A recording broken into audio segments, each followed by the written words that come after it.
जैसे कि हमने पिछले एपिसोड में देखा था कि फरत सेलेन का पीछा कर रहा था। इसमें दिखाते हैं कि सेलेन जो होती है वो सरकार से मिलने के लिए आई हुई होती है और वो दोनों फिर आपस में बातें कर रहे होते हैं।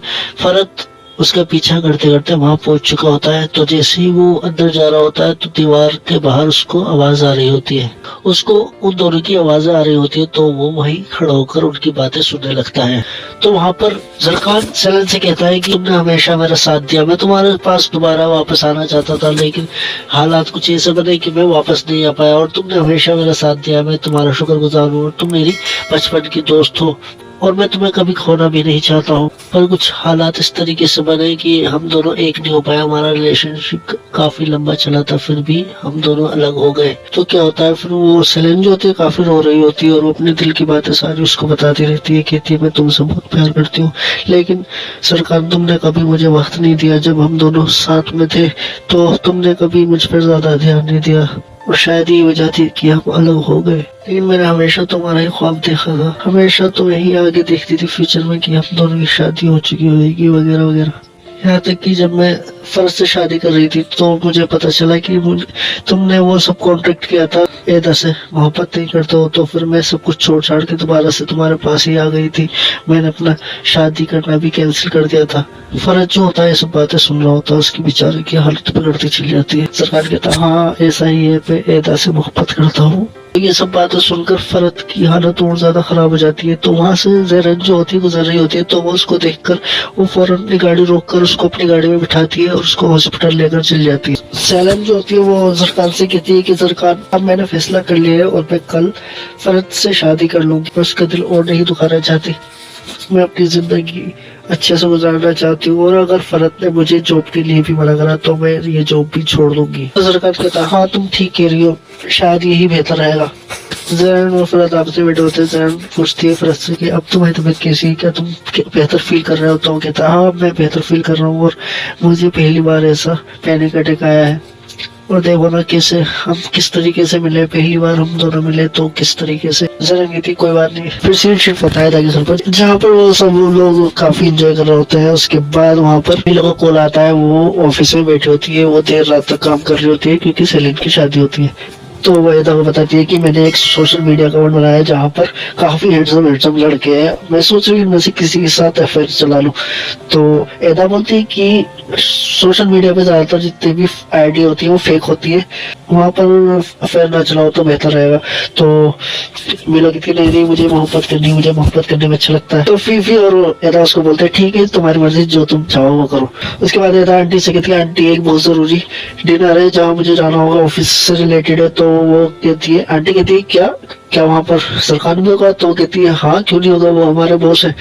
फिर एदा जो होती है वो एर्दन की तरफ देखती है, कहती है एर्दन बताओ ना कितना जरूरी है वो। तो एर्दन घबरा से जाता कहता हाँ सही कह रही है, तो सही कह रही है। तो एदा फिर वहां से छिल जाती है। तो जब एदा छिल जाती है तो फीफी जो होती है वो एर्दन की तरफ घूर कर देखती है कि आखिर मसला क्या है। असल में फीफी को नहीं पता है कि सरकार और एदा का फिर से मसला हल हो गया है और वो फिर से एक हो गए हैं। तो फीफी जो होती है वो एर्दम के कुर्सी पे जाकर बैठ जाती है और उसके करीब होकर बैठ जाती है और उसको गोडा लगती है। तो एर्दम काफी घबरा सा जाता है, कहता है कि मैं सच के ऑफिस के काम से ही गई है। बताता है कि मैं थका हुआ इसलिए मैं नहीं गया, मैं यहाँ पर आराम करना चाहता हूँ घर पर ही रहकर। फिर सीन शिफ्ट होता है एंगल की तरफ। एंगल जो होता है वो उसको बताता है कि मैं तुमसे बहुत मोहब्बत करता हूँ और मैंने ये सब तुम्हारे लिए डेकोरेशन की है और मैंने तुम्हारे यहाँ पर तुम्हारी पसंद की डिशेस लाकर लगाई है। मैंने इस एरिया को पूरे को रेस्टोरेंट की तरह सजा दिया है। तो पेरेंट्स जो होती है उसको बोलती है कि मैं भी तुम्हें हमेशा से बहुत टाइम से चाहती हूँ, लेकिन मैं तुमसे अभी कुछ कह नहीं पाती हूँ। मैं तुम्हारे ख्वाब देखती रहती थी रातों को दिन में, हमेशा से बहुत चाहा। मैं चाहती थी कि तुम मुझे अपने प्यार का इजहार करो, तुम भी मुझसे मोहब्बत करो, पर मुझे समझ ही नहीं आता था कि तुम मुझसे मोहब्बत करते हो या नहीं करते हो, और तुम कभी मुझसे कहते भी नहीं थे। वो कहता है कि क्या करूं, मैं घबरा जाता था, मुझे पता नहीं था कि तुम मुझसे इतना प्यार करती हो। उसके बाद क्या होता है, फिर जो होती है वो उसको किस करती है, वो शर्माकर वहां से छिल जाती है। रात से शुरू होता है एदा और जरकान की तरफ, जहाँ पर जरकान जो होता है वहाँ पर डिनर की तैयारी कर रहा होता है। वहाँ पर फिर एदा आ जाती है, एदा आके उसको गले मिलती है। उसके बाद वो उसको बताती है कि मैं बड़ी मुश्किलों से तुम्हारे पास आई हूँ, तुम्हें पता भी है कितना बहाना और पापड़ मैंने पहले आंटी को मनाने के लिए, उसके बाद मैं छुपते छुपाते तुम्हारे पास आई हूँ। जरकान उसको आके पीछे से करता है, उसको कहता है तुम टेंशन मत लो, मैं तुम्हारे साथ हूँ।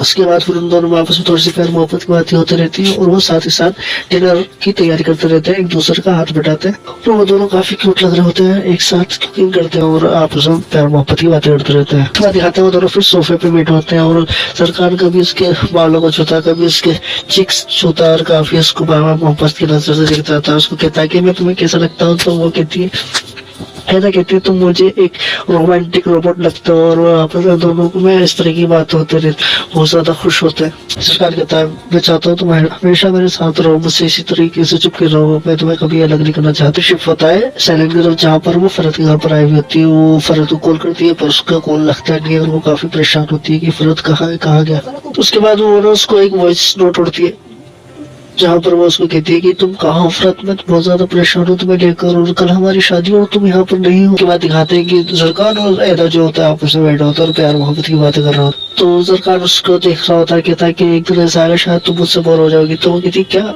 पागल हो रहा हूँ, मैं तुमसे बोर कभी नहीं हो सकती। वो कहती मैं तो तुमसे बहुत ज्यादा। फिर चुप हो जाती है। सरकार कहता हाँ बोलो आगे बोलो, क्या मुझसे बहुत ज्यादा क्या क्या करती हो बताओ। वो कहता है कि बताओ आज तुम अपनी फीलिंग सारी खोल दो मेरे पर। तो वो कहती नहीं ऐसा अभी वक्त नहीं आया। उसके बाद वो चुप हो जाती है। फिर वो कहती चलो स्टार्स देखते हैं हम। फिर सरकार उसको एक पेपर ला के देता है, कहता है इसको खोलो। वो कहती क्या है ये, तो वो कहता है, वो कहती है क्या ये नया कोई कॉन्ट्रैक्ट। वो कहता है मैं खोल के तो देखो। तो वो खोल के देखती है तो उस पर एक एदा के नाम का एक स्टार होता है। तो वो कहती क्या ये क्या है। वो कहता है कि हाँ मैंने तुम्हारे नाम का एक स्टार खरीदा है। कहती क्या, यानी आसमान पे मेरे नाम का कोई सितारा चमकेगा। वो कहता है हाँ तुम्हारे नाम का एक सितारा चमकेगा। एदा कहती है अच्छा तो मुझे दिखाओ जल्दी कि कौन सा सितारा है जो तुमने मेरे लिए खरीदा है। वो बहुत ज्यादा एक्साइटेड होती है। उसके बाद फिर वो उसको वो सितारा दिखाता है। तो वो कहता है देखो वो जो सितारा है ना वो तुम्हारे नाम से सितारा है। तो वो देखकर काफी खुश होती है और फिर वो उसको गले लग जाती है और उसको किस करती है और उसको बहुत ज्यादा शुक्रिया अदा करती है। असल में अदा के लिए कभी किसी ने इतना कुछ नहीं किया था और जब वो सरकार इतना कुछ इसके लिए करता है तो वो बहुत ज्यादा खुश होती है और उसका बहुत ज्यादा शुक्रिया अदा करती है, बहुत ज्यादा भावुक हो जाती है।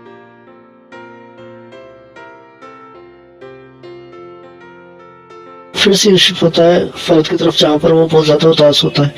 तो वो जो होता है ना फरद वॉइस नोट सुनता है वो।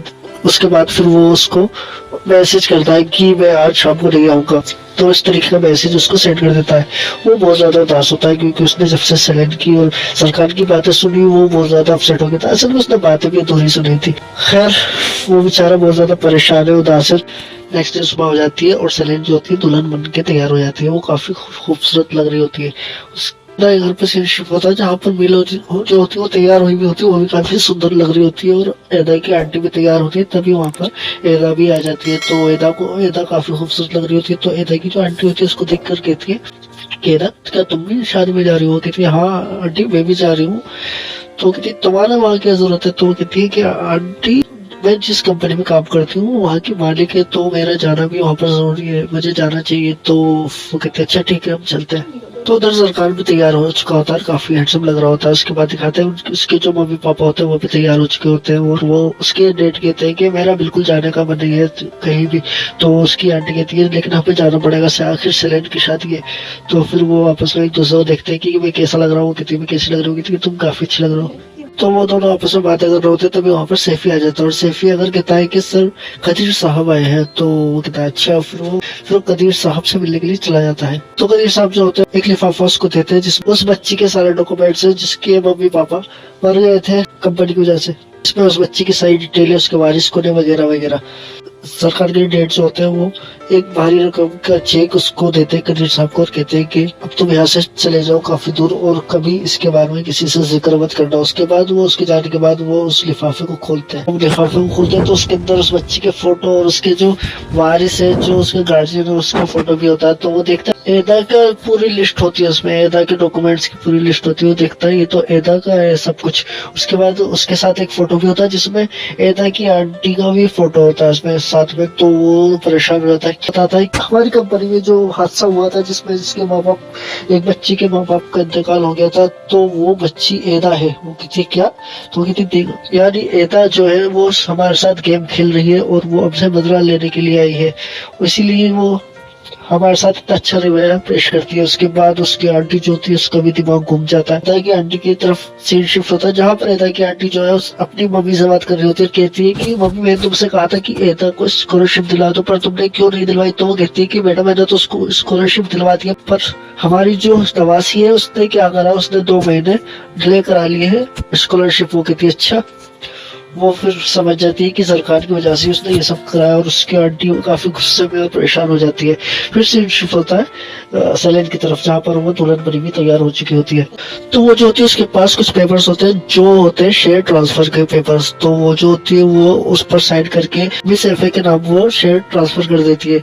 ये वही औरत है जिसने जो सरकार की कंपनी आर्ट लाइफ में इन्वेस्टमेंट कर रही है, तो वो चाहती थी कि सेलेन उसको कुछ शेयर दे दे। तो सेलेन क्या करती है, वो उसको सारे शेयर उसके नाम कर देती है, और सेलेन जो होती है उसको कॉल करके कहती है कि मैंने आपके नाम पे सारे शेयर कर दिए और आपको डॉक्यूमेंट सारे मिलेंगे, आपके पास पेपर पहुंच जाएंगे। उसके बाद फिर वहां पर फरत आ जाता है, जो होता है उसको कहता है कि मेरा तैयार होने का मन नहीं कर रहा है। तो फिर वो कहती है सेलेन के प्लीज जल्दी तैयार होकर आ जाओ, देखो ना सब आने वाले हैं मेहमान। उसके बाद वो बोलते हैं कि अब मैं, और तुम्हें पता है मैंने सरकार को उसकी कंपनी को सब कुछ छोड़ दिया, और मैंने वो कंपनी ही छोड़ दी है। उसके बाद फरत खुश हो जाता है, और फरत जो होता है फिर तैयार होने के लिए चला जाता है। असल में सेलेन जो होती है वो फैसला कर चुकी होती है कि वो फरत के साथ ही जिंदगी गुजारेगी। उसके बाद दिखाते हैं कि एदा जो होती है रेड कारपेट पे चलती हुई आ रही होती है। सरकार जो होता है उसको देख रहा होता है, और वो काफी खूबसूरत लग रही होती है, और चलते चलते सीधी सरकार की तरफ आ रही होती है। फिर जब वो सरकार के पास आती है तो सरकार कहता है वो तुम कितनी खूबसूरत लग रही हो, तुम्हें मेरा दिल चाह रहा है कि मैं तुम्हें किस करूँ, तुम्हें पकड़ूं, तुम्हें हक करूँ, पर यहाँ पर काफी सारे लोग हैं, मैं क्या करूँ। तो वो कहती है प्लीज अपने ऊपर कंट्रोल रखो, ऐसा कुछ मत करो, अकेले में हम सब ये सब कर लेंगे, अभी फिलहाल ऐसा कुछ मत कर देना। उसके बाद फिर वो दोनों हंसते हुए और मुस्कुराते हुए अंदर चले जाते हैं। फिर एपिसोड ही खत्म हो जाता है।